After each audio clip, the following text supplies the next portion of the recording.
Hi అండి. నాగవంశీ పేరు చెప్పనవసరం లేదు. పరిచయం లేని పేరు కావచ్చు. ఇప్పుడు రీసెంట్‌గా అంతా సోషల్ మీడియాని దడదడలాడిస్తున్నాడు, గడగడలాడిస్తా ఉన్నాడు. అతనైతే సంచలన వ్యాఖ్యలు మాట్లాడాడండి. నా సినిమాలకి అసలు మీరు రివ్యూ రాయొద్దు, నా సినిమా అసలు ప్రమోషన్ చేయొద్దు, నేను ఎవరిని అడగొద్దు, నా సినిమాలు మీరు చూడొద్దు, నా దాని గురించి మాట్లాడొద్దని అయితే చెప్పుకొస్తున్నాడు.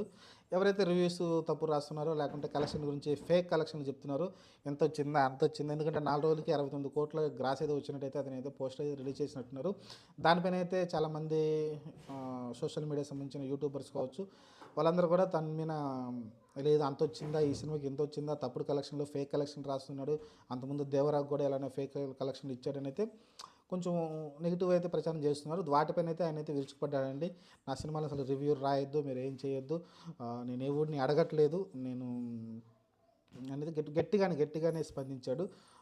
మీకు కావాలంటే నేను చూపిస్తాను, నా దగ్గర రండి, నా వాట్సాప్లో ఉన్నాయి, నాకైతే బయర్లో కొనుక్కునే ఎవరైతే నాకైతే అవస్థలు పంపించారు కదా, నేను చూపిస్తాను నా వాట్సాప్లో వచ్చి చూసుకోండి అని అయితే చెప్పుకొచ్చాడండి. కొంచెం గట్టిగానే ఆయన అయితే చెప్పుకొచ్చాడు.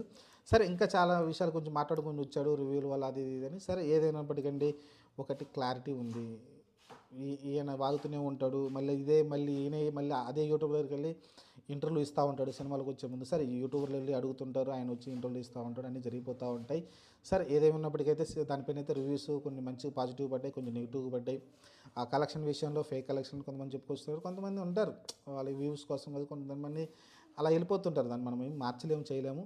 యూట్యూబర్స్ కూడా కొంచెం తప్పైతే ఉందని నేనైతే భావిస్తాను. అలాగే నాగవంశీ గారు అంత అగ్రెసివ్గా మాట్లాడాల్సిన అవసరం లేదు.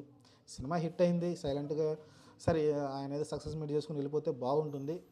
ఆల్రెడీ ఆయన కూడా చెప్పాడు కదా, ట్విట్టర్ నేను చూడట్లేదు, కొంచెం ప్రశాంతంగా ఉండాలని అన్నప్పుడు యూట్యూబ్ కూడా చూడడం మానేసేయండి. అవసరం మీరు సినిమాలు తీసుకోండి, సినిమా బాగుంటే చూస్తారు, లేకుంటే లేదు. ఇప్పుడు రాబిన్ హుడ్ ఉంది,